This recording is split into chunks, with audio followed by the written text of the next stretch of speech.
Playoffs? Let's talk about playoffs. I want winners. Now, if you want to crown them, then crown your ass. I couldn't care less about the team struggling. Ice up, son. Ice up. Just keep matriculating the ball down the field, boys. Straight cash, homie. Welcome, everybody, to the NFL Double Overtime Podcast, second edition. I'm Joey Hickman, joined on the other line by your friend of mine, Eli Corhonen. Eli, how are you? I'm doing pretty good.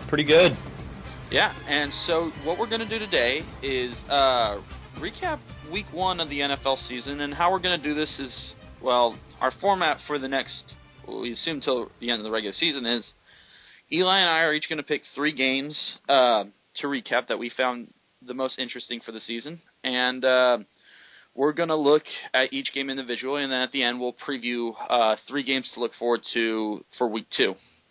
So without further ado, let's get into it. Let's start with the defending champion Seattle Seahawks in the opening game for the NFL season, Green Bay at Seattle. Eli, what do you take away from this? Well, what I take away from it is that the Seahawks have really picked up where they left off with the Super Bowl. They really showed everyone that they are out to repeat, and I think that is really their main goal. Yeah, those Seahawks are pretty good at football. Yeah, especially their defense. I think their defense is still unquestionably the best in the league. Yeah, I agree. I mean, that was an offense that people are saying could potentially be the best in the league in Green Bay, and I mean, I can't think. Maybe the Bears in '85, but playing in Seattle right now might be the worst situation for a quarterback in NFL history. I mean, it's really tough. Oh yeah, I mean, you see a veteran like Aaron Rodgers go in there, and he did not play very well. And I think that's part of and I think it's part of that defense. I think it's part of that crowd noise there at CenturyLink. It's amazing how that crowd really factors into how the away team plays. Yeah, I mean, just like it says, Byron Maxwell had a pick. They only threw it one time. They threw it past 20 yards, and that's really the crux of their offense is those deep throws, and they couldn't get started. Earl Thomas, I think, a lot of people are talking about how Sherman wasn't thrown at. A lot of times they were putting their third receiver on Sherman, basically adhering to the fact that Sherman was going to take out that guy anyway, so we might as well give Jordy and Randall Cobb a better chance, so he'd be covering Andrew Corliss or Jared Boykin a lot of the time. But even that, it didn't really matter because Rodgers still threw a pick. They only were able to throw it, have a completion deep one time. They had three. They were sacked. Rodgers was sacked three times. Michael Bennett looked like a monster in this game. I mean, here's an interesting. So the big talk with the Seattle Seahawks is obviously can they repeat, right? Yeah. And no one's repeated since the 04 Patriots, and it's very hard to repeat in this salary cap era. Since that 04 team, has a championship roster looked as good coming off that title as Seattle does now? Well, I can only think of one, and that's the 11 Green Bay team, in fact, when they went 15-1. I mean, we're only one game in, so let's factor that in. But granted. Honestly, yeah, they look really good. They look really, really good. Russell Wilson looked accurate. He looked good. The defense looked good. Richard Sherman was not thrown at once this whole game. It's so amazing how they've bounced like just right back into place and are ready for another run. But we talked the salary cap era talks like a lot of dudes want big contracts coming off a Super Bowl, as they should. Yeah. But that's what makes it so hard to keep a team. We saw it last year with Baltimore. You know, Baltimore lost almost all its big pieces. Anquan Bolden, Paul Kruger, Ray Lewis retired, Ed Reed, Daniel Ellerbe. I mean, and that was because of the Flacco contract and also because those guys wanted big deals. Yeah. And we saw it with the Giants a few years ago. Brandon Jacobs, you know, I think Jake Ballard left. He was a key component for them. And granted, that's another thing. That Giants and Baltimore team, those were two teams that got hot at the right time. Seattle, I think, especially now in hindsight, was there any doubt Seattle was the best team throughout last year? I mean, you had Denver in that conversation, but I think they showed that they're better than Denver. Yeah, I mean, I think the best team won it last year. Yeah, and not only that, I mean, I don't mean to keep harking back to this. Seattle had, I think, a tougher schedule than Denver. Seattle has a tougher division than Denver, for one. I mean, so, yeah, it's interesting. Green Bay's defense is another thing I think needs addressing. It's really bad. It's really, really bad. It's like it's terrible. There's one great player on that defense, and that's Clay Matthews, and he hasn't played a 16-game season in 3 years. They're always harkened by injuries. That's been Green Bay's problem these past few years. Every year someone says Green Bay's a contender. I just don't see it with this defense. And if Seattle's proven anything, it's you need a defense to win the title. Denver proved that last year, you know? Yeah. And, you know, I mean, their secondary could be solid. Shields, and I think Clinton Dix was one of the better draft picks, but their run defense, I mean, if teams can just run the ball out of and keep the ball out of Aaron Rodgers' hands for like 7-minute drives, you know, it's going to be tough. Yep. And they had no prayer of stopping Marshawn Lynch. The only guy, like I said, that looked any good at all is Clay Matthews. Yeah, I mean, 20 carries for 110 yards. I think Marshawn Lynch ran over that defense. And when you compare the numbers for the rushing numbers of the Green Bay rushing offense. Oh, God. Rookie of the Year, Eddie Lacy was held to 34 yards. 12 carries, 34 yards. Granted, he had a concussion, but, I mean, that just kind of, I mean, I don't like to see anyone with a concussion, obviously, but that just kind of shows the tone that they were setting. Yeah. I mean, they were not letting Green Bay have anything. Mm-hmm. Every yard is tough to get against Seattle. And, I mean, like I said, this team had no chance of stopping Marshawn Lynch. There was, anytime they ran the ball, I mean, you saw how hard they bit on that option play of their fear of the run on that awesome Russell Wilson pass, that fake option touchdown pass that they, quote-unquote, stole from Auburn. Yeah. And, like, Julius Peppers, this is his first time playing this position, the outside linebacker position. He's been a D-end his whole career, one of the best of all time. I think he's a Hall of Famer. Yeah. I don't see how a 94-year-old linebacker playing linebacker for the first time helps your defense, especially at that contract. 94-year-old? I know what I said. In playing years, he is that old. And that's his first ever game playing at that position. The only bad thing I would say about Seattle, and this has since been corrected, I really hope Pete Carroll doesn't start overcoaching this team with making decisions like Earl Thomas should be returning punts and Richard Sherman should be blocking for those punt returns. I don't understand the thinking of that at all. My only guess is it's a real fear, though, with a lot. Sometimes coaches get too big for their britches. We saw with Tom Coughlin. I mean, if they overcoach, that could be bad. Mm-hmm. Hopefully, Pete Carroll realized that this was a mistake and this was a one-time thing. If you're a Seattle fan, you hope that. Not much else to say. I kind of regret not picking Seattle to maybe go to the Super Bowl, but again, it's week 1 and we haven't seen this team on the road. Mm-hmm. They're in my mind the best defense. They think they're the best defense. They will be tested this year. Mm-hmm. They play this week. They play San Diego, which was the number 2 offense last year. They have a rematch against Denver next week, which obviously the number 1 offense last year. They play Green Bay this week. They're going to be tested, so we're going to see. Here's something interesting, though. I know all of last year Seattle really had a chip on its shoulder because no one was really truly giving them the credit they deserved. Yes. And that's, I think, really what drove them toward the Super Bowl last year. I think this year it's kind of the same thing. People aren't looking at them to repeat again, and they kind of think they're going to fall off and that teams are going to catch up to them. And I think they're going to use that to their advantage and really get that motivation back again. And it's crazy how NFL Network has this show called NFL Top 10, and I was watching one episode. This was a few years ago, and it was top 10 coaches who belonged in college. NFL coaches who flamed out but were really good in college, or were really good in college and flamed out in the NFL. Mm-hmm. Pete Carroll was like number 7 on that list. Wow. And the main criticism, Carroll, was he couldn't get that rah-rah mentality to work in the NFL. It's worked. Oh, yeah.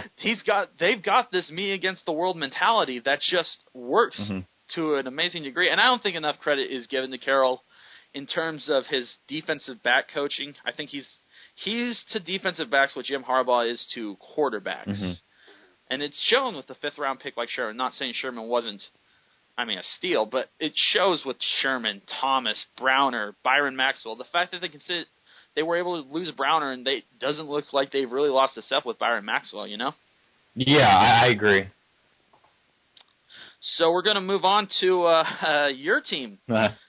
Your first game you wanted to look at, the Jaguars at the Philadelphia Eagles. Yes, sir. So to start off, why don't you take me through your thought process as this game's going along? So before the game, like the week leading up to the game, I was like, this is going to be fun to watch because the Eagles are just going to crucify the Jaguars and make a statement. You did tell me this. They're going to crucify the Jaguars and make a statement. Chip Kelly's going to use them as his sacrificial lamb. But the game started out not that way. Nick Foles looked shaky.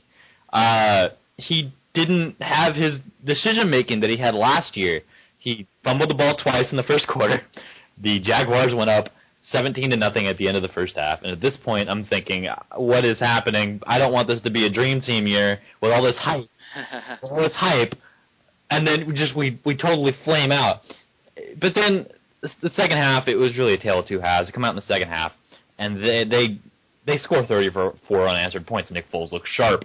Darren Sproles runs all over the Jaguars' defense, and it was beautiful. But that first half really worries me in the long run because I don't know if they underestimated their opponent or if Nick Foles just simply felt under pressure or something. Something wasn't right there. And even as the game went on, he didn't look completely sharp like he did last year. Yeah. That really worries me. That's a good point. I go on Pro Football Reference a lot, and it's a really cool website. You'll find yourself lost for hours looking at player stats and all these things. And they have this thing called win probability, and they have this graph for every game throughout the game. Each team's win probability, and they have like the Eagles when they started the game. Eagles had like I think an 80% win probability. Mm-hmm. If you look at that graph, it looks like the Grand Canyon. It just goes down. At one point, gets as low as like 8%, and then it just goes whoop, right back up as the Eagles just score 34 points. But it is concerning. And I think last year, not something talked about with Foles a lot. He's a slow starting quarterback. Yeah. He gets in his groove late in games when he can start. I think when the defense gets tired, he can start taking advantage of more open receivers, and he is very accurate. He didn't look at the beginning of this game. I think some of them. He's been really harshly criticized for that first half. One really bad criticism was it seemed like Nick Foles was the drunk guy taking off the streets of Philadelphia and asked to play quarterback in the first half. Mm-hmm. That's a little strong, but I mean it does show in that first half. Last season he had 2 interceptions and 3 fumbles lost all of last season. In the first half of this game he had 1 interception, 2 fumbles lost. So here's something. Is Jacksonville better than we think? Yeah. I believe that wholeheartedly. Because for this game, I thought they were terrible and were once again in contention for a first overall pick in the draft. But after watching, their defense is good, I think. I think they have a very solid defense. Well, their head coach is Gus Bradley, who was offensive coordinator for the Seattle Seahawks, not this last season, but the season before, when they really came on, and Sherman and Earl Thomas and all these guys became household names. Yeah. And if you look at that defense, a lot of the free agents they signed, Chris Clemens, Red Bryant, I want to say there's someone else from from Seattle they signed. There are a lot of old Gus Bradley guys, and he's obviously a very good defensive coordinator. Paul Posluszny is I hope I said that right, is a rather underrated linebacker in my opinion. I mean, I remember he played really well against Denver in that game where Denver was 28-point favorite against the Jaguars, if you remember that game last season. So it's tough. If you have one thing going for you, though, the rest of the NFC East looked awful as well. Oh, yeah, that is the one positive.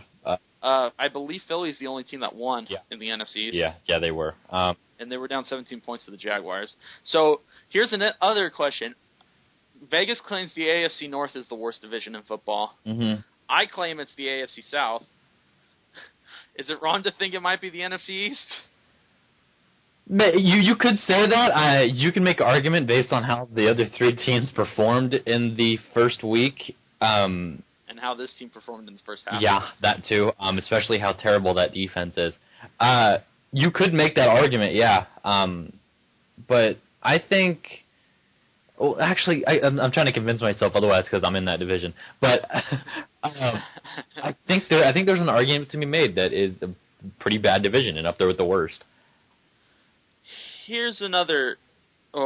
This week they play the Colts, which should be interesting. We'll get more to the Colts later, but I think that game. I mean, if there's an over/under of 55, I'm going over. I mean, that team. This Philly team has maybe one of the worst secondaries in the league. Well, not even maybe one of the worst secondaries in the league. Yeah. Kerry Williams and Bradley Fletcher are never good to say are your cornerbacks. They don't have great safety help, as you probably know better than anyone. Yeah. And the Colts lack a pass rush now with the injury, the news that Robert Mathis is going to miss the season with an Achilles tear. Mm-hmm. So that game, I mean, Robert Mathis wasn't going to play anyway because of his PED suspension, but that game looks like it's going to be fun. It's on Monday night, too. I think it's going to be a shootout. Yeah. Is it in Indy? It's, I think it's in Indy, yeah. Oh, in the Dome. Yeah. I'm looking forward to it. I can't wait. Two of my favorite people to watch in the league, too, and Andrew Luck and Chip Kelly's quarterback. Yeah. Kelly's quarterback. But I think now that Chip Kelly truly sees how terrible this defense was, I don't even know if he thought it was going to be this terrible going in, but it's going to be fun to see how creative he gets with some of these offensive play schemes. Well, listen, Nick Foles can't play this bad. I mean, as bad as he did in that first half, if they want to win. Mm-hmm. I mean, if he plays this way, we're seriously looking at an NFC West 2010 situation where it's 7-9 going to the playoffs. Yeah. We'll see. It's hard to tell after 1 week, and I think I'm guilty of this too. We need to step back a little bit on some of these, which is a great segue into our next game. The Miami Dolphins at the New England other way around. New England Patriots at the Miami Dolphins. You talk about a tale of two halves. Yeah. New England in the first half of this game, sans a block punt, looked about what we thought they'd be. Darrelle Revis looked solid against Mike Wallace. Tom Brady was getting the ball to his receivers. They were running well. Yeah. Everything was looking good. And I believe, what was the lead? Was it 20-7, I believe, at halftime? Yeah, it was 20-10. 20-10, you're right. So, well, not a huge lead. One that I think 95% of people, if you ask them who's won this game, okay, New England. Yeah. It's we've seen New England play Miami for years and years and years and years. It's the same old song and dance. And then in the second half, a lot of people are saying a lot of things about Ryan Tannehill. I mean, I know you have him as your most improved player. Yeah. Cameron Wake, one of the most appreciated players in the league. He was, if not for J.J. Watt's amazing day against Washington, the best defensive player on football on Sunday. Yeah, I think that is a safe thing to say. I don't think I've ever seen anyone get that kind of pressure on Tom Brady. Not sans the two Giants Super Bowls. That might be the only other time I can think of it. I mean, he was just – and he created opportunities for – it's like Watt. He created opportunities through his extension of play. And I think that's the real concern for New England here. I mean, there were a lot of mistakes on defense. Yeah. I think Revis was – I don't want to believe that Revis isn't what he used to be. I think Revis might have underestimated Mike Wallace a little bit, maybe overestimated his own abilities a little bit. He did bite on a lot of balls, and I think he underestimated Tannehill too, because Tannehill did look pretty good in that second half. I'll give you that. I think the real concern here is these are things that can be corrected. I don't know if your offensive line can be. And as you can attest to, Eli, an offensive line is a huge – we didn't talk about this. Evan Mathis is hurt. Evan Mathis is gone for half the year. That is bad. Yeah, it is. And you can attest to what a good offensive line can do for you. Yes. I mean – Oh, yeah. It's not a – like last year, I'd say the three best offensive lines in football, at the top of my head, I don't have the stats to back this up, but probably Philadelphia, Denver, and San Francisco. And all three of those were playoff caliber offenses. They were playoff caliber teams. Yeah. That's not coincidental. And New England's – people are going to point to the Mankins trade, but I would say more is their long time.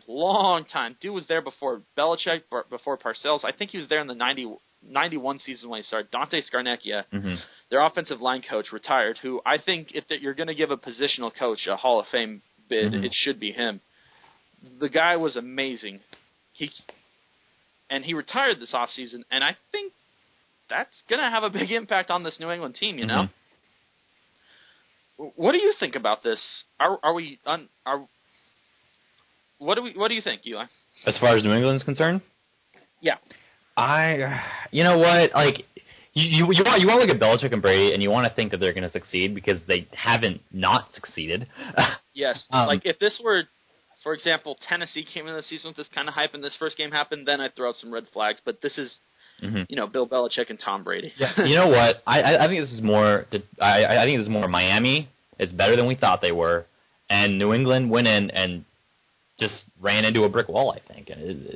Yeah, Tom Brady pointed it out. For most of that second half, they only had 34 yards of offense. Mm-hmm. Tom Brady pointed it out. He flat out said, he goes, they stopped everything we could do. Yeah. They shut it down. Maybe that, this Miami defense could be pretty good.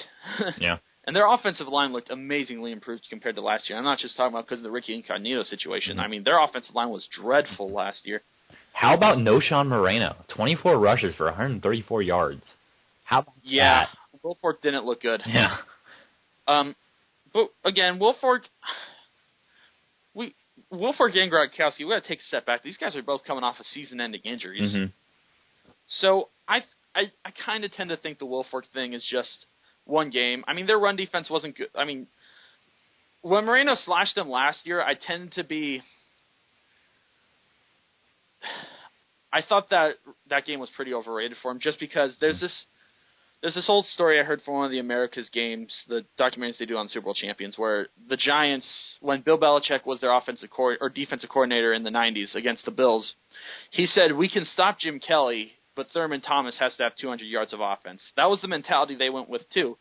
Make them run the ball. If they're going to run for a lot of yards, so be it. We can beat them past their great pass run game with our passing game. And it worked in the second half of that game, Mm-hmm. So that game I was a little hesitant to really take my hat off to Noshawn Moreno, but he was a beast in this game. And that offensive line was really good. I can't take that away. Brandon Albert, who was, like a year ago, he was a free agent, and no one wanted him, so he went back to the Chiefs. I'm like, why? This guy's a solid left tackle, and there's no more important position on the offensive line than left tackle. And then this year he got the big contract from Miami, and in one game he lived up to it, So I think a lot's being made about New England being sole ownership of last place. I put that in quotations, Yeah. I mean, it's week one. Let's step back here. I think New England's going to bounce back in a big way against Minnesota this week. Mm-hmm. If not, then there's concern. Go ahead. I think that New England is going to look a lot better later in the season because I think they're going to get into a groove. I think Wilfork and Gronkowski are going to get into a groove. And if there's one thing that Belichick and Brady do well, it's adjusting. Yeah. It is concerning, though. I think this Minnesota game might be tougher for them than people think, now that I'm thinking about it. I mean, that defense looks solid. And if you're a team having trouble stopping the run, Adrian Peterson is not the best opponent to have. No, he's not. It's probably the last thing you want to see.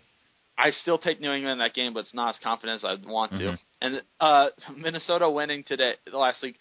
I told you this offense could be pretty good. It does hurt my Teddy Bridgewater will start the rest of the season and win Rookie of the Year prediction. Uh-huh. What doesn't hurt your prediction for Rookie of the Year and my brain prediction, my heart prediction was Teddy Bridgewater, but that Brandon Cooks kid was pretty good. He was pretty good, huh? Saints at Falcons. Best game of the week, I think. Can we give this our double overtime podcast seal of best game of the week? Yeah, I think going to overtime and with two division rivals, I think that's going to get you that seal.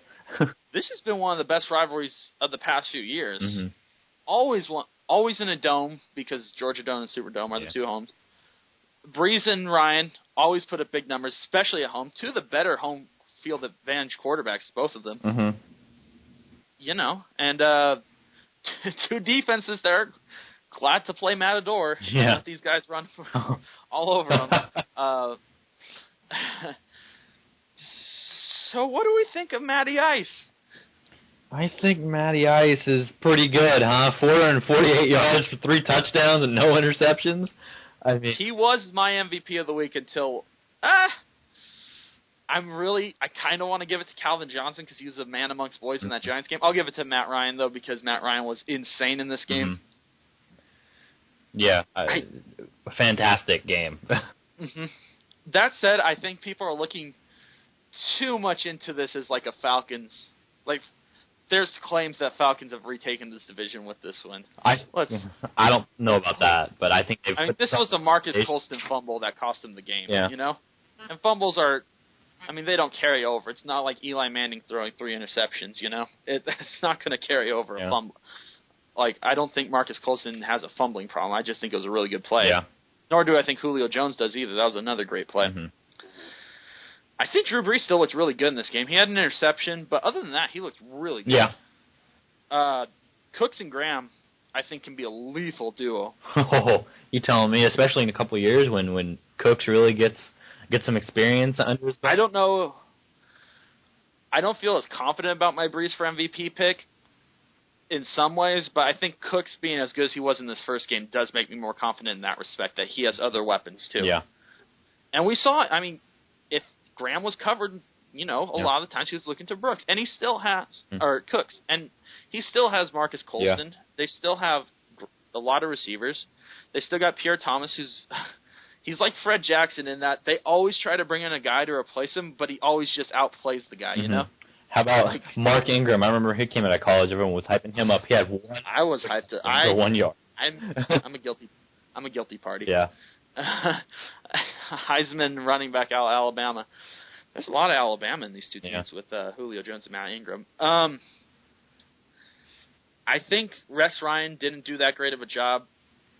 I said that he should really put Jarius Byrd in position to succeed, and I don't think he did that. I think Jarius Byrd was playing a bit too far back. Yeah. Scratched out way too far back. I mean, when you have guys like Julio Jones and Devin Hester who can get a lot of yards after catch, you need to play close on them. You need to give them the fear of getting hit. Yeah. I mean, not like Saints getting hit, like Bounty Gate or anything like that, but give them the fear of catching that ball over the middle, you know? And if you have Jarius Byrd and Kenny Vaccaro, that's the idea, but I don't know. It's hard to take away a lot from this game other than what we pretty much already knew, that the Falcons and the Saints are the two of the better offenses in the league, you know? I mean, I don't think this makes the Saints, like, they're not going to have their, like, this doesn't cost them the playoffs, you know? This Classic week 1 overreactions. I mean, come on, people. Yeah. New England's going to be good. New Orleans is going to be competitive. I mean, come on. And the Falcons still gave up 33 points. You know, Matt Ryan was Matty Ice in that last drive, too. Also, Mike Smith continues to be one of my more frustrating coaches. He, especially in the fourth quarter and overtime, he had Matt Bryant go out there for 51-yard kicks instead of setting him up better. He just, it was like that Marcus Colston fumble. He's like, okay, cool, we got the ball. He, like, if it were like the end of the game, I wouldn't be shocked if he's just set Matt Bryant out there now. He didn't set him up at all. Thankfully, Matt Bryant was indoors and hit the kicks, but he could have. It's game of percentages. Anything else to say about this game, Eli? Other than that, it was really fun to watch, and I look forward to this division this season. Like, yeah, I'm looking forward to it. Oh yeah. We're not talking about Carolina and Tampa today, but that's another interesting scenario right now. Kelvin Benjamin, we should have put him in our Rookie of the Year discussion. I mean, we discussed him a little bit. He looked really good, and that's with Derek Anderson. I'm looking forward to this offense. Well, I can't say that. They still don't have many receivers, but I'm more enthused about this offense than before with Cam Newton. Hope. I was just seeing Kelvin Benjamin's face on a shirt that says "Hope" right now. Hope for the Carolina receiving corps. All right, my game. My number one game that I most want to talk about. Really? Giants at Lions. Really? I went back and watched this game, Eli. Really? Because I had class during this game, so I had heard, and I didn't go. I normally don't go back and watch games unless there's really something interesting. I looked at the score at face value, 35-14. Okay, Lions won. And then I was hearing all this talk about Calvin Johnson, and someone gave Calvin Johnson. Some people were complaining that Matt Ryan won Offensive Player of the Week over Calvin Johnson. I'm like, okay, I have to see this game. There's no way. This Lions offense looked amazing in the first quarter. Weapons, and more weapons. That's what's crazy about it. Stafford gets a lot of hate, and I'm one of the few people on the Matt Stafford bandwagon. Yeah. Let me read you the stat lines. 10 minutes into the game. 7 of 8, 149 yards, and 2 touchdowns. Crazy. He looked incredible in those first 2 drives. Yeah. He looked something that's underrated about Stafford, and it sometimes leads to bad picks, he never gets sacked because he's so quick at getting that ball out. Mm-hmm. Which oftentimes is because he just targets Calvin Johnson right away, but he wasn't doing that in this game. Mm-hmm. I mean, he's having games, like he's looking at second options, third options, and then it dawned on me, he has second options and third options. Yeah. My God. Yeah. I mean, look at the weapons on this team. Of course, you got Calvin Johnson, the best receiver in the league. You got Golden Tate, who is very decent. I would argue like a top 5 number 2 receiver right now. And you got Reggie Bush, who's always been one of my favorite players in the NFL. And Joyke Bell, too. Yeah. And I think that's the best 1-2 running back punch in the NFC North, oh, honestly. yeah. Oh, yeah. I think that beats Eddie Lacy and James Starks. Yeah, definitely. And Matt Forte and, I guess, Kadeem Carey, whoever their backup is. And Adrian Peterson and whoever's not Toby Gerhart they've got back there. Mm-hmm. This is and Stafford finished 22 of 33 or 22 of 32, 346, 2 touchdowns and 1 rushing touchdown. Yeah. That both of those touchdowns to Calvin Johnson were incredible plays by Stafford. Yeah. He was using his feet. People forget he's still developing. I mean, he's been in the league a long time, but he came in at a really young age, and he had one of the worst coaching staffs in the league. Yep.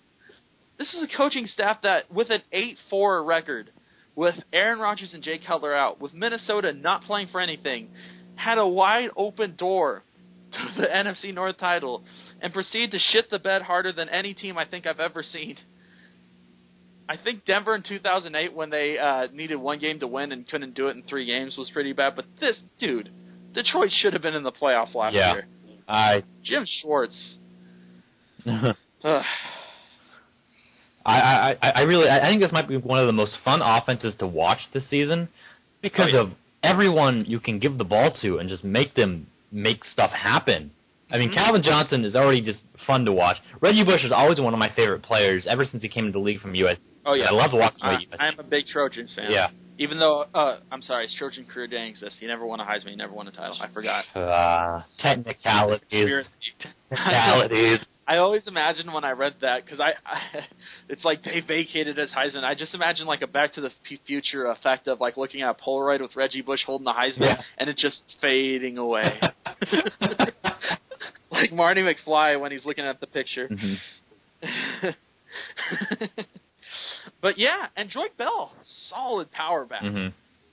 And they have, my only concern, well, here's 2 concerns. I didn't like the Jim Caldwell hiring. Okay.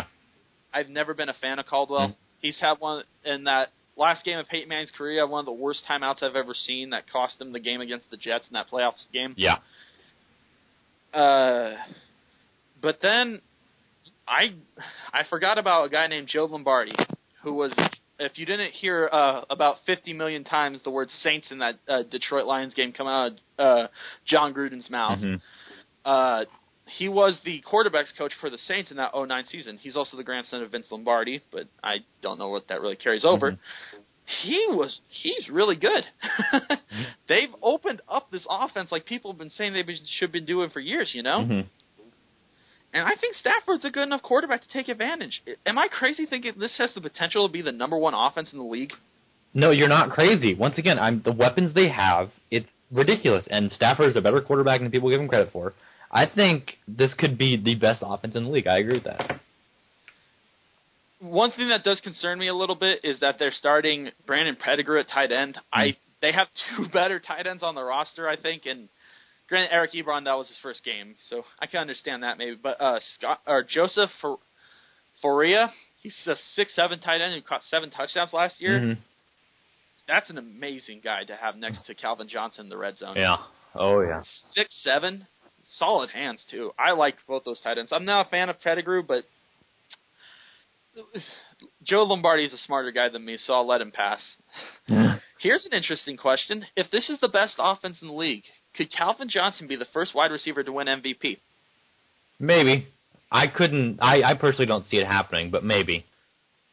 All right. Quick rant. He should not be the first wide receiver to win MVP because in 1987, a strike-shortened year, Jerry Rice caught 22 touchdowns, a record that stood until Randy Moss broke it by 1 with 16 games. Uh-huh. Do you know who won MVP that year?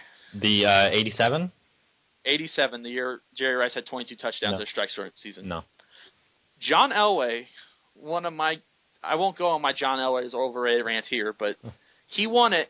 He threw less touchdowns than Jerry Rice caught in that season, and he won MVP. He threw 19 touchdowns to 12 interceptions. And he won MVP.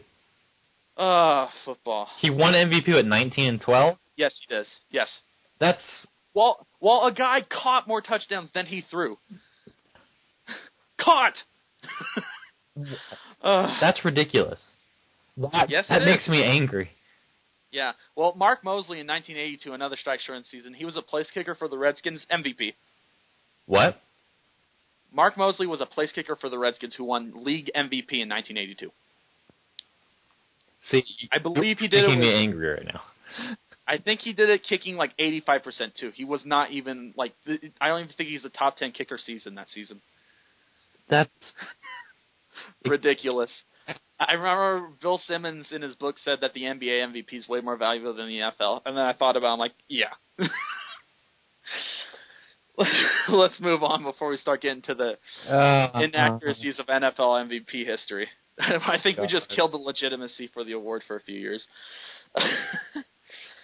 Your last game you want to talk about was the Indianapolis Colts at the Denver Broncos.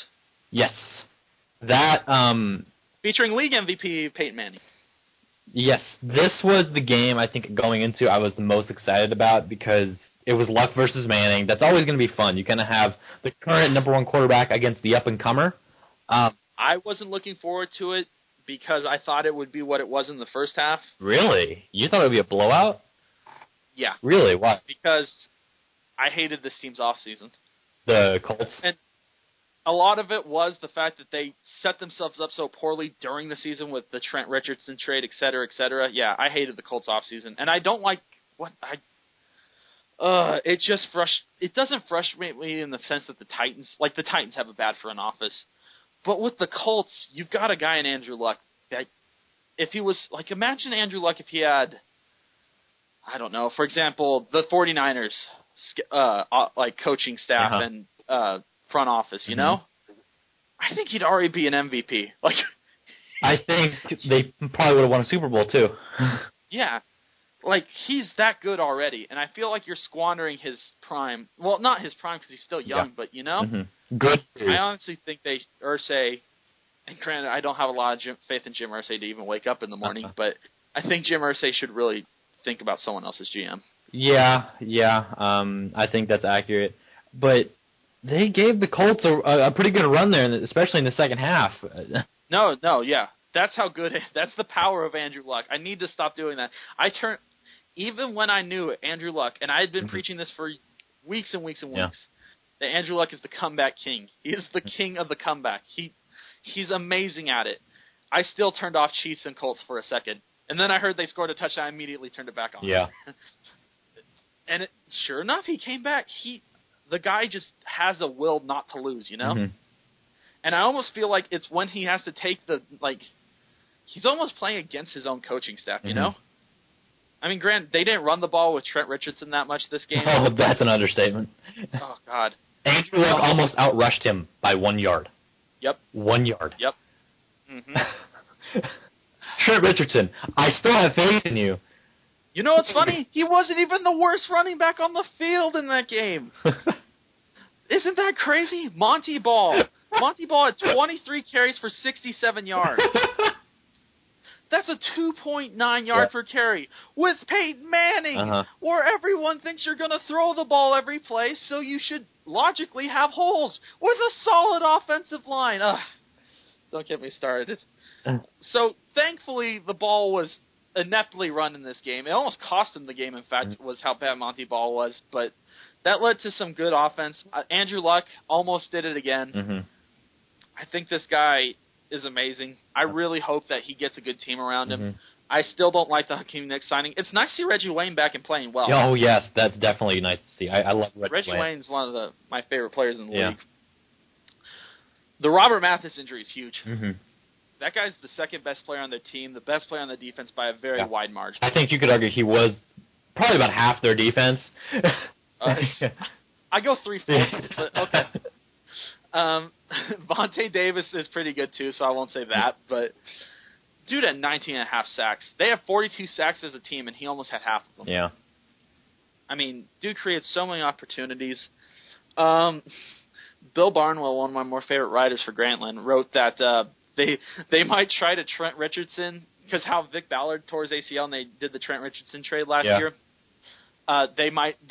He told out how they might try to do it with like Deion Jordan in Miami, who was a 3rd overall pick last year and has not looked good and is suspended for PEDs for the first 4 weeks.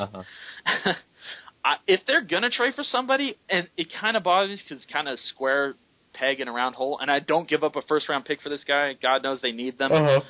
Maybe Brandon Graham of the Eagles. Oh, I don't know if I want to give up Brandon Graham.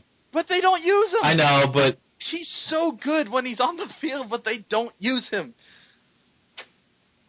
I wonder if Brandon Graham just like says bad things about his coaches. I know. It's frustrating because there's also another young defensive end they don't use very much, Vinny Curry. They traded up to get Brandon Graham, right? They did. The players that were drafted for him, I might have to look up. I know Ed Dixon was one that talk for a little bit. I'm going to bring up this. But yeah, like I said, they have defensive end players that are pretty good and have shown potential to be really good, like Vinny Curry, who's another one of my favorite players who've played very well, but they don't play him very much. And I think that's part because you got a big veteran there in Trent Cole, and he's kind of, I mean, he's still performing, but he's obviously on the decline now. But I think they're really reluctant to pull him out and put in a new guy, especially since they have a lot of money tied to Trent Cole. Yeah. What do you take away from Denver and Indy? What I take away is that Denver didn't look as good as I thought they'd look. That's exactly what I was going to take away too. A lot of people are hyping up Denver. I don't think this team, if they play like they did Sunday, is good enough to beat Seattle. No. I really don't. No, I think it'll be another 40 to 3, basically. Yeah. But their entire off season was basically predicated on beating 2 teams, New England and Denver. Maybe they could beat New England right now, but I don't. New England and Seattle. Mm-hmm. They can beat New England right now, maybe, but I don't know if they could. In fact, I think there's a snowball's chance in hell they beat Seattle right now, playing that way. Mm-hmm. Peyton Manning didn't. I mean, this sounds kind of ludicrous to say. Peyton Manning didn't even have 300 yards. No, you know? He had 3 touchdowns in the first half, but then they were stagnant in that second half. He was accurate. He was very accurate and made good decisions. That's what I'll say about Peyton Manning, but he didn't really. Demaryius Thomas had a very bad game. He didn't blow up the defense like he usually does. He didn't dissect it. Yeah, and like I said, Demaryius Thomas was very. I'll say it, he was bad. Uh-huh. He dropped a lot of passes, was in the wrong spot. Julius Thomas looked really good. I'll give him that. He had 3 touchdowns. He looked very good. In fantasy this week. Yeah. And I was starting Jimmy Graham, so that should tell you something. For the Colts, I don't know if the AFC South is shut and close as we think it is. I mean, do you think they'll get better when Wes Welker comes back? Do you think that might help them? I'm talking about Indy right now. Oh, Indy. Okay. Yeah. Yeah. I think they're going to get better as the year goes on. But what's really going to hold them back is their defense. Well, we're going to talk about Tennessee later, but is it shut and close? They're winning this division? Tennessee. We'll talk about Tennessee later, but is it shut and close that the Indianapolis Colts are winning this division? No, it's not. I mean, J.J. Watt, my God. Do you know who looked bad? Eater of worlds, J.J. Watt. Don't even give me the RG3 talk. He had no offensive line. Just saying. Hakeem Nicks looked bad. Oh, I thought you were going to say RG3. No, Hakeem Nicks did look bad. Hakeem Nicks has looked bad for the past 2 years. He had 1 touchdown. If not for Ray Rice, I'd say he's on the worst 2-year run of anyone in football. Mm-hmm. Poor guy, because he had so much potential and he was so good with the Giants, and then he just dropped off. But yeah. So here are the picks taken that ended up being taken through other trades of the draft picks. So the Eagles traded up to take Graham 13th, sending the 24th, 70th, and 87th picks in the draft to Denver to do so. Those picks ended up being, through trades, Dez Bryant, Ed Dixon, Eric Decker. Obviously, those picks didn't all up on Denver's roster because they were trading such, but they did use that 24th pick to go up and grab Demaryius Thomas. Mm-hmm. And then the Patriots were somehow involved in this, ended up drafting Aaron Hernandez and Devin McCourty. And the Niners even came away with right tackle Anthony Davis, who's one of the better tackles in the league. Yeah. Barnwell sums it up with his last sentence here. To be clear, the Eagles lost this trade to like 4 different teams. Yeah, that's fair. Yeah. So for Denver, yeah, they might get Welker back this week with this whole suspension deal going on. You heard about this, right? I did not. Apparently, a lot of suspensions are in line to get. They're reviewing, I think, almost every suspension in 2014. That was right. I think I did hear about that. Yeah. Welker has a solid chance to play starting this week, which I almost think is kind of bad for him because I actually thought the break might be good for his concussions. He's had a lot of them. Do you know what kind of suspensions they're really going to look at to Drugs. So PEDs, like Robert Mathis, he might have been eligible to play this week because if you heard, it was a fertility drug that he was caught with, you know? Yeah. It was because his wife and him were trying to get pregnant. Yeah. Huh. Believe it or not, the most interesting one, Josh Gordon's case might be brought up again. Oh, boy. Oh, that's going to be fun. It's, according to Adam that was a mess. Who I just like to say Adam Scheffler in terms of his news coverage is a god amongst men. Yeah. He's like Wojcinski in NBA. He says that the Gordon, I can't remember his exact term. It's going to be tough for Josh Gordon's to be repealed, but there's a stronger possibility than when he himself tried to repeal it. So if that happens, I'm gonna be pissed because I knocked him off my fantasy team, and B, Cleveland's going to be a lot scarier than they are right now. Denver's hard for me because A, they didn't have Welker. I thought Caldwell looked solid. I think Sanders is getting a lot of Denver hype. I tweeted on Sunday, wow, if this guy, Emmanuel Sanders, had played on the Steelers last year, imagine how good they'd be, because everyone was saying how good he was. Peyton Manning does a lot for your offense, okay? And does a lot for wide receivers. He's gotten a lot of receivers paid. Just ask Eric Decker. And Pierre Garçon. But I think that's all we have to say about that game, really. It's week 1. I will say that I'm still not very high on Indy. I love Andrew Luck to death, but I just am not a fan of that roster. Definitely. So we're going to move on to previews, and we're going to preview tonight's game. A game, as a Steelers fan, I look forward to every year. Yes. Twice a year. My favorite rivalry in the league. I'll concede it's not the greatest rivalry in the league anymore. I'll still probably argue a top 5 rivalry because these teams do hate each other and they always bring out the best in each other. It'll be fun. It is a very fun, and it has some implications as I'll get into here. Pittsburgh at Baltimore. Thursday Night Football on CBS. The first CBS Thursday Night Football game. So I'll just flat out say the Baltimore offense looked horrible on Sunday. Yep. I was going to say, who looked terrible? The Baltimore Ravens. Yeah. Their offense was really bad. If not for Steve Smith just becoming, he is crazy. He's legitimately insane. So I assume that's what he was thinking when he tried to. I assume he saw the Antonio Brown kick of that punter and decided that he wanted to hurt somebody more. So he did what he did to, I forget who he did on that Cincinnati play. That crazy Hail Mary. Yeah. Oh, no. Oh, you're talking about something else. Okay. Yeah. That was the Hail Mary play I was talking about where Steve Smith scored the touchdown. And then a play later, A.J. Green looked horrible in Baltimore. And an offense that really didn't look much better in Cincinnati. And honestly, that game, even with the near choke of Pittsburgh in the Cleveland game, made me feel a lot better about Pittsburgh's chances to win the AFC North. Neither team looked good on offense. I agree. Granted, their defenses looked pretty solid. Baltimore wasn't really good rushing the passer. But I have a feeling that Bengals line's actually really good. So I assume that won't hold over, for example, the Pittsburgh game. Granted, Pittsburgh's offensive line is better than it's been in years, but still, that's not saying much. I think we're pretty good if we're in good shape if we're average at this point. So it's going to be an interesting matchup where it's a very good I think Pittsburgh's offense looked really good on Sunday. Eli, what do you think? I think Pittsburgh's offense looked solid. I think it looked better than I thought it would look, honestly. So now Joey's top 10 defense or top 10 offense prediction doesn't look so nuts, does it? I don't know about top 10. Let's slow down. Le'Veon Bell. Let's slow down a little bit, but they look better than I thought they'd look. I think we might have a top 10 running back and a top 10 wide receiver, and I'm not even exaggerating, and a top 10 quarterback. Ooh. Le'Veon Bell as a top 10 running back is a bit of an overstatement, maybe. I will give you Antonio Brown. Antonio Brown was legit. I will not give you Ben yet, and I will definitely not give you Le'Veon. You almost gave me Ben the other day. I almost did. But let's just see what happens here. Okay. Also, I think Stafford 54 for 365. Yeah, he looked good, but let's see what happens. He's looked good for 9 years. Okay, fine. I think Ben's just solid, and that's how come people don't give him his due. But the key is here going to be Le'Veon Bell. Mm-hmm. And I'm in a similar position with you, where how you were wondering which team this is, the first half or the second half. I'm praying this is the first half Steelers and not that second half Steelers team that looked horrible.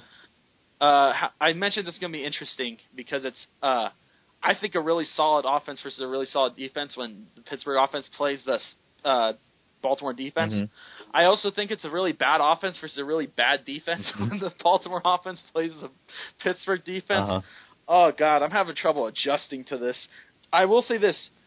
Ryan Shazier looked really awesome for his first game. I think it speaks a lot to Shazier that he's our first defensive starter as a rookie. Mm-hmm. He's the first rookie to be a starter on our defense, I think, since like 2002, which speaks volumes to how good he is already. Jarvis Jones, who was a pick I was really excited for, still has not looked good, and that is very concerning. Mm-hmm. I really hope he breaks out because Dick LeBeau is the best coach of linebackers in history. Mm-hmm. Let's just name Dick LeBeau God right now. Yeah. I mean, let's be honest here. Yeah. But the key is Le'Veon Bell because, courtesy of ESPN Stats and Info.com, or Twitter page, excuse me, Pittsburgh is 14-3 over the past 3 years when they have 100 yards rushing and more. Mm-hmm. They are 3-13 when they have less than 100 yards rushing. That's a fascinating stat. And I think it shows kind of how Todd Haley runs this offense. I've disagreed with it a lot publicly. I think Todd Haley's schemes are good. I just feel like he relies too much on the run. But, hey, if that's how we're going to win, we need Le'Veon Bell to be good. And he looked really good in that Browns game. Le'Veon Bell, I said, is a candidate to take a big leap in the second year. And thus far, he's looked like the guy that we took ahead of Eddie Lacy. So I'm happy with that. Yeah. So what do you have looking forward to in this game? Oh, I'm looking forward to a good old. I mean, I kind of want to see a defensive just back and forth personally. It might be because, like I said, I think their offense is close to our defense, and our offense is close to their defense in terms of talent. You know, Granted, the Baltimore offense and the Steelers defense are bad, but that might make a stalemate kind of slugfest. You know? Yeah. Because I think like the AFC North is a lot like the NFC West for me. I like those defensive games where they just beat up on each other. They just beat the hell out of each other, and I really enjoy that. And this is what I'm hoping to see out of it. Niners in Seattle reminds me a lot of like the 2009 and 2010 Steeler-Raven games. Yeah. Oh, yeah. There's one game, one of my favorite quotes on the sideline.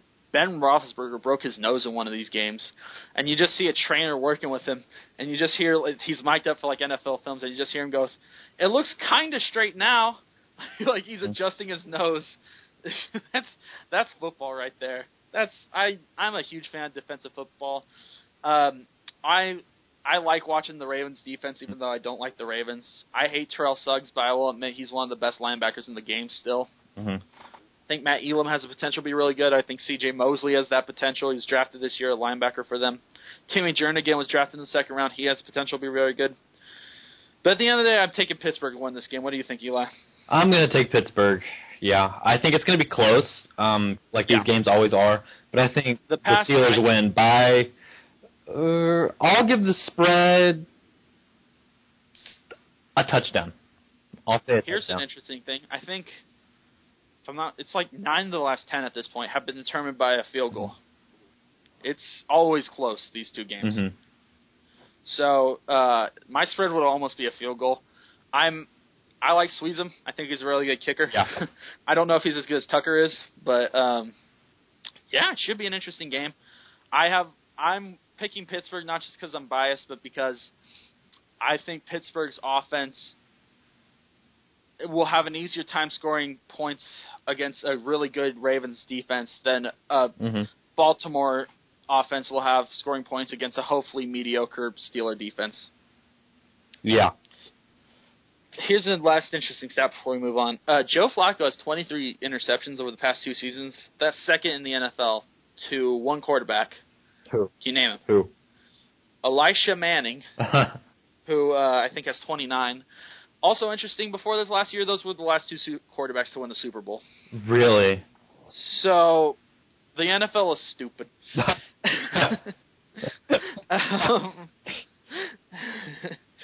Okay, so Cowboys at Titans. Yes. Cowboys at Titans. A game of mediocrity. What is this Titans team? This Titans team is a Titans team. I want to see what they can do as the season goes on.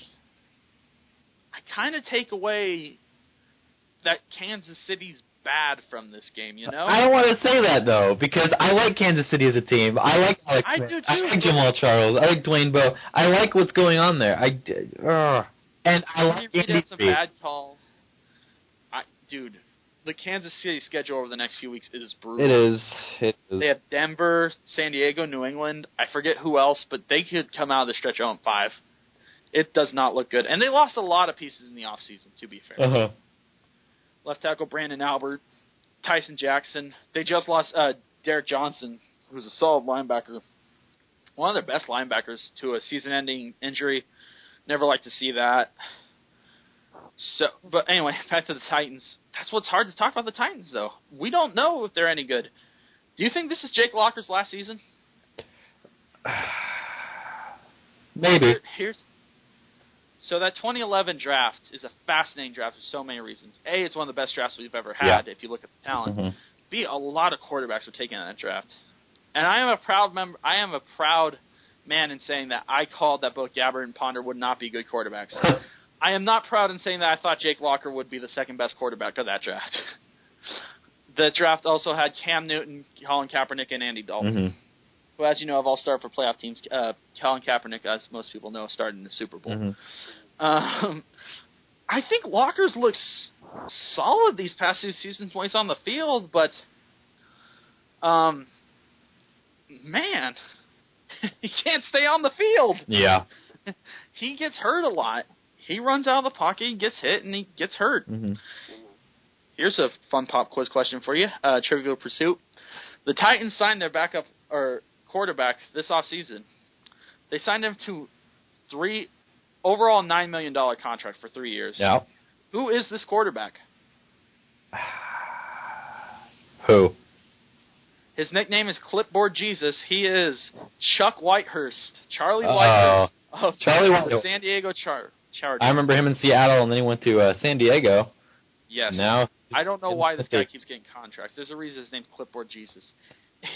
He got $9 million.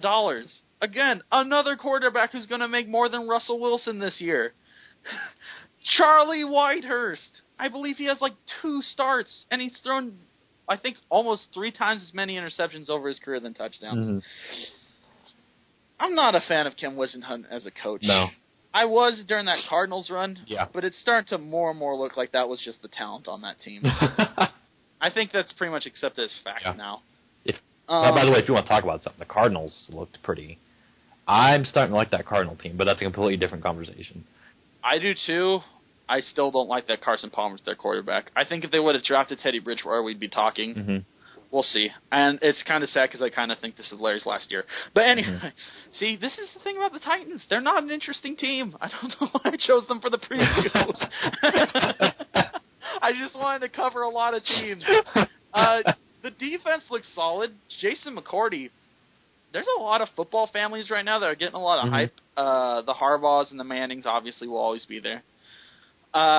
The Davises, Vontae and Vernon, solid football family. Jason and Devin McCourty of the New England Patriots, they're 2 solid secondary players. Jason McCourty had 2 picks in this game, if I'm not mistaken. He looked good. And the Titans defense looked good. Not a fan of their offense, really, but I think their offense is good enough to beat, and we've been putting it off for a long time now, the Dallas defense. How about them Cowboys?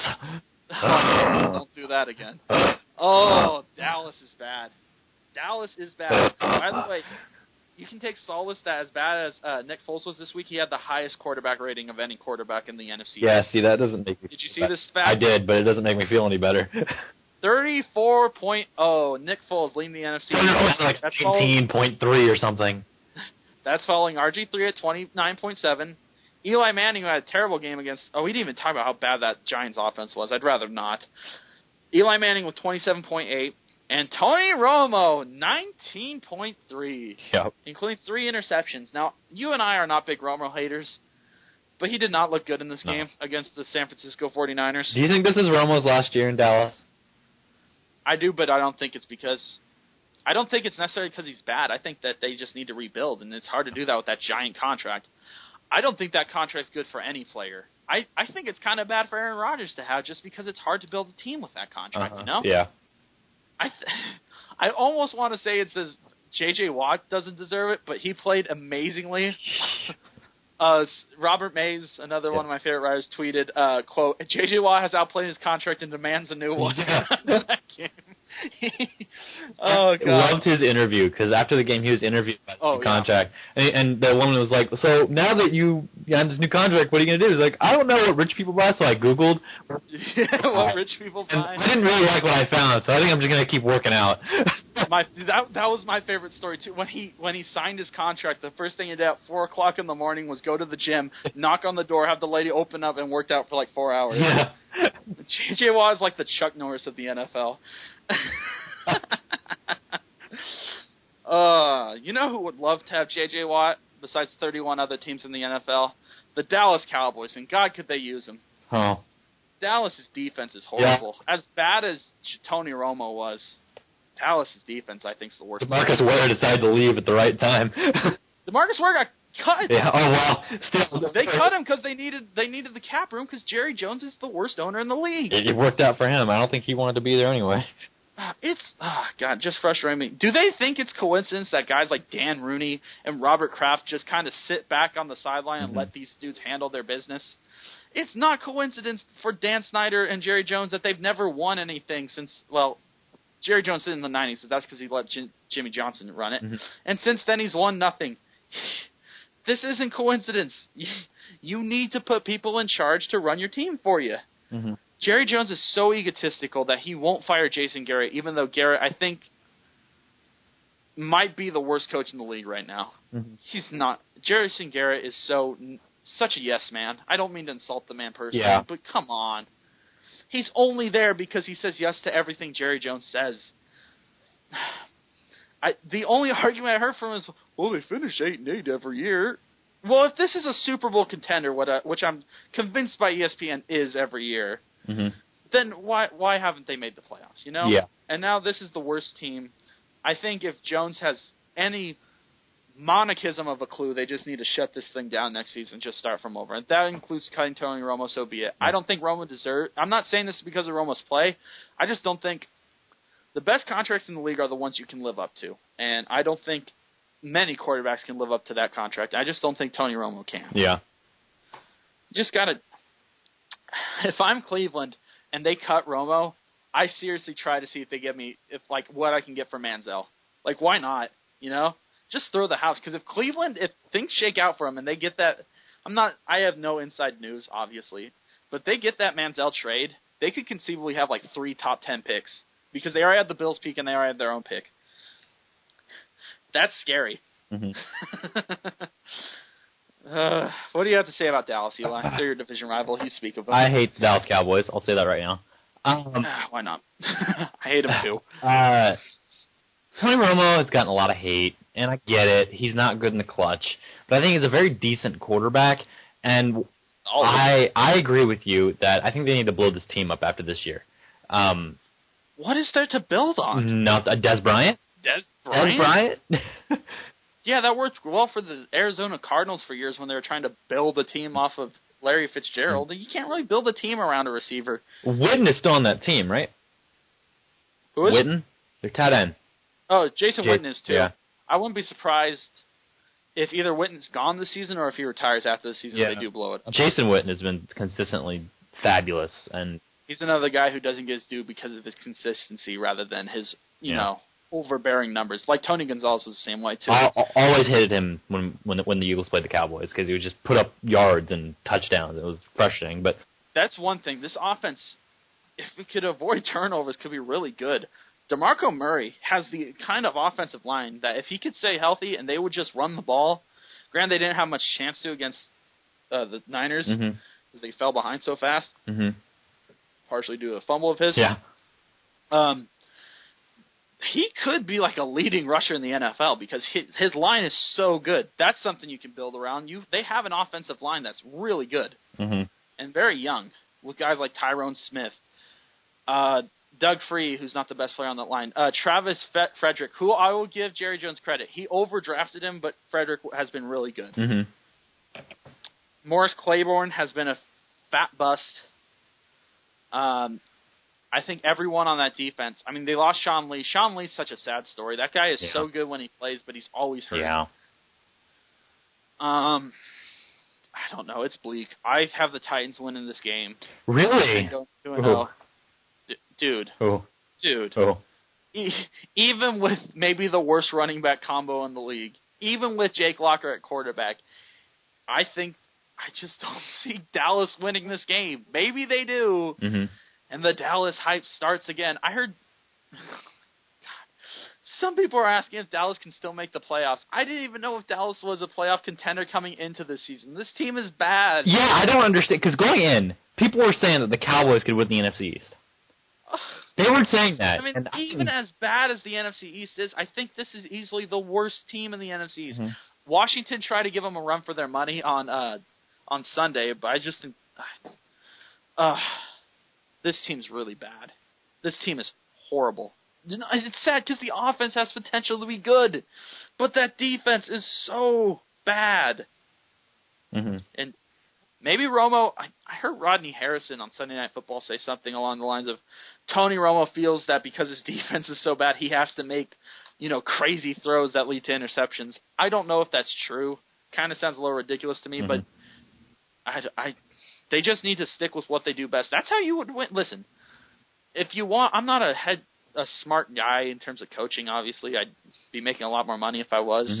But just run the ball with DeMarco Murray. Keep the other offenses off the field so they don't have to see your crappy defense. DeMarco Murray had a great game last week, too. 20 carries, 118 yards, and a touchdown. Yeah, against the Niners defense, that's pretty good against the run. Yeah. Granted, it's decimated. I'm done talking about the Cowboys. Let's transition to the Niners. Our last game we're going to be previewing this week. The Chicago Bears at the debuting Levi Stadium. The 49ers. Let's talk about Chicago first. Chicago. I talked enough about that last game for a second. That Bills game. Oh, that Bills game. I think Chicago, they're your pick are they still your pick to win an NFC wildcard? They were my pick to win the NFC North. Oh, God, you're right. Oh, my God. I'll be honest. I think they are a strong contender to finish last in that division. What? Really? Yes. Come on, man. Don't look at the teams. The other four teams in the NFC North played. Detroit played the Giants. Bad team. I'm trying to think who else. Green Bay played Seattle. Okay. And Minnesota played the Rams. Now, other than Seattle, those are pretty bad teams. But are the Bills better than any of those three other teams? The Rams are pretty bad now. If not for the Josh McCown play, I think Jay Cutler would have had the worst play of any quarterback this week when he threw that interception to defensive tackle Kyle Williams. Yeah. Across his body. Yeah. Okay, this team had trouble stopping E.J. Manuel. How is this team going to stop Aaron Rodgers, Adrian Peterson, Matt Stafford, and Calvin Johnson? This team's off. I don't want to give up on my pick, man. I got to ride it out. Good luck to you for that. I wanted to like Chicago. I like their two starting receivers, but it's important. This team has no depth. Their receivers didn't do that bad. I mean, they got hurt. Was the problem? Jeffrey and Marshall both got hurt. Marshall ended up finishing the game. But they what are the receivers after these guys? This team has no depth anywhere. They have Santonio Holmes. Woo!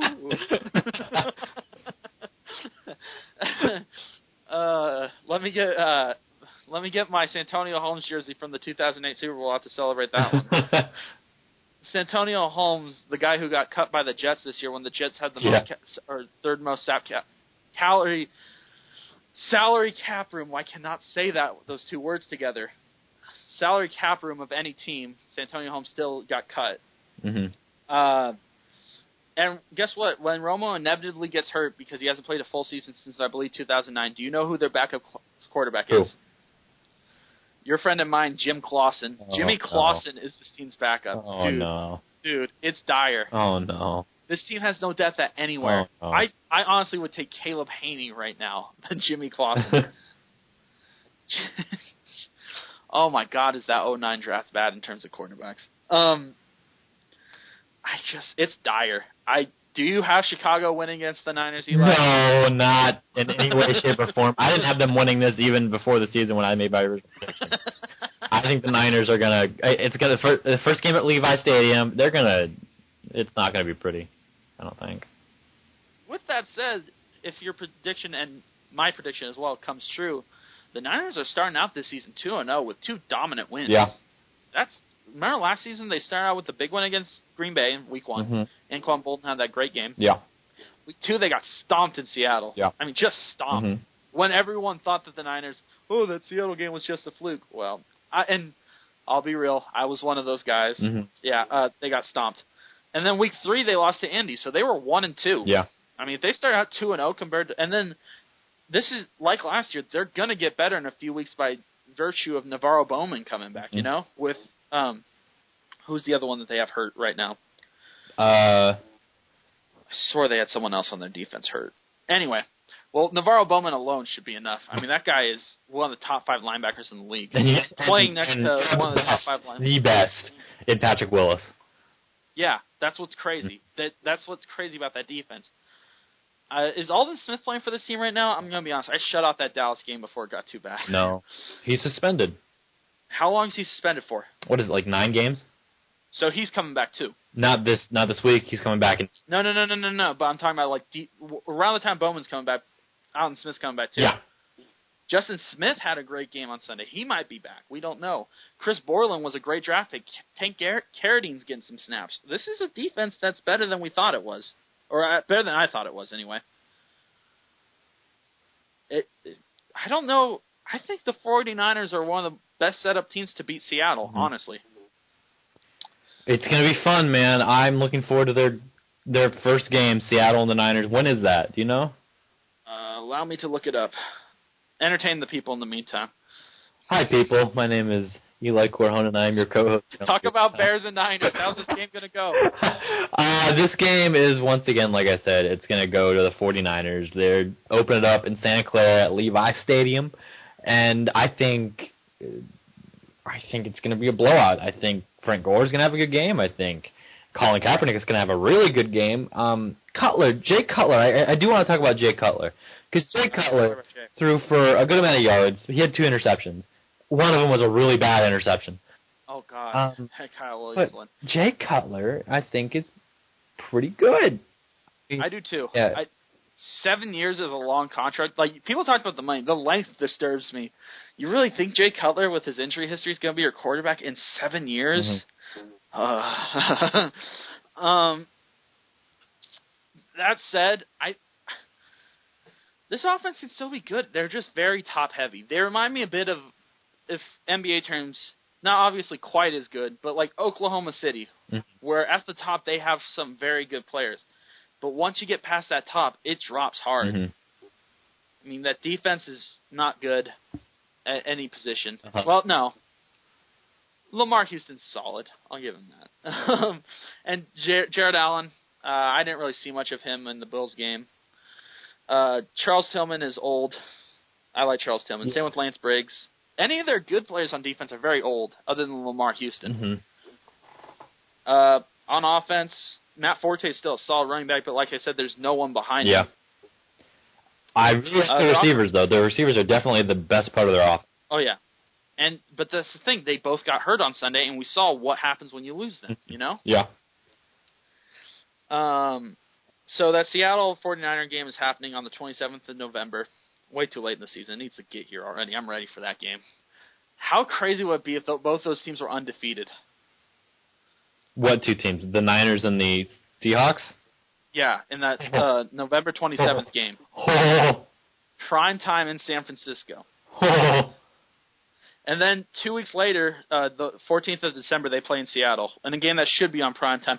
I'm for, because, like, there's a stretch where, like, and I think it's still going, every year, like, Pittsburgh and Baltimore play in prime time, whether it's Thursday night, Sunday night, or Monday night.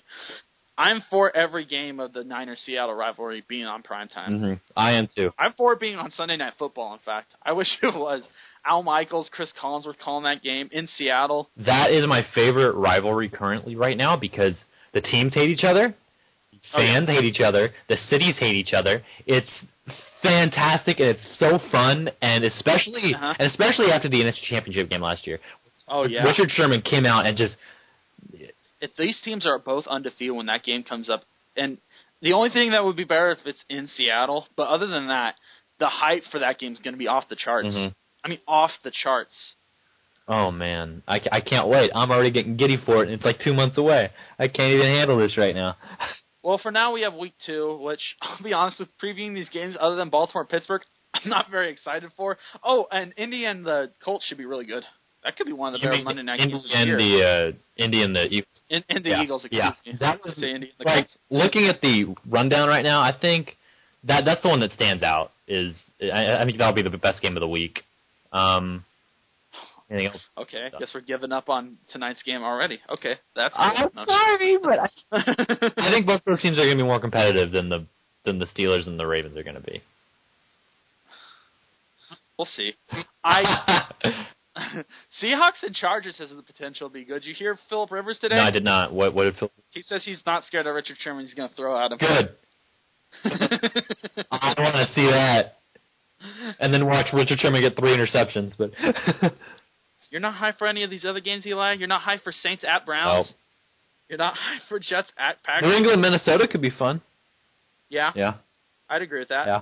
You're not hyped for Seattle, or, Jaguars at Redskins? Oh, my God. Jaguars at Redskins. Wow. Is it crazy to take the Jags in that game? Because I think I might take the Jags in that game. Is that the first time in 5 years that anyone's picked the Jaguars, especially in an away game? Oh, my God. He's going to go for 300 yards. Book it. Watch out. Because that terrible Washington secondary, Allen Hurns is going to be like this year's Josh Gordon. Hurns jerseys. Hearns Burns. I already see it. Okay. Falcons at Bengals. Sounds interesting. Which one? There, Eli? Falcons at Bengals? After the Falcons game, I think I don't think that'll be as interesting.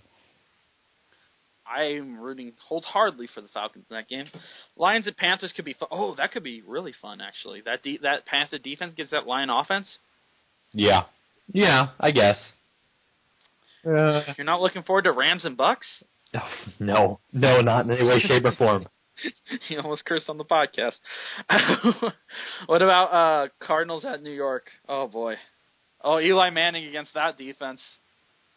These games are depressing me, actually. Game. Is that the first time that two teams that played on Monday night play on Sunday against each other? Maybe. It's got to be some I think it might be the first time, because they only do those doubleheader Monday night games. Yeah, on the first week. And let's see, Kansas City at Denver won't be as interesting as it was last year. Mm-hmm. Jeez. Yeah, not a great week 2, but it still should be interesting. We're still getting back to football, you know. Mm-hmm. In case you haven't seen it about 50 million times by now. That's going to do it for this week. We'll be back next week. We're going to preview, week 3. We'll talk about some of the games from week 2. We'll probably have some more Pennsylvania bias between the Eagles and the Steelers. I wish they played each other this year. That would have been so fun. They do in the preseason every year. They do the battle for Pennsylvania. Yeah, that was fun. That's when I first knew the Dream Team was going to suck, by the way. Really? I was in denial. I'll admit it, but I can't blame you. Anyway, so that's going to do it. You guys should visit our YouTube page. Please. What's up? I said please do. Oh, please do, yeah. Our YouTube page, Double Overtime Podcast, doubleovertimepodcast.wordpress.com for our webpage. We have a SoundCloud that was linked in both. I should be setting up a Facebook and a Twitter page pretty soon here.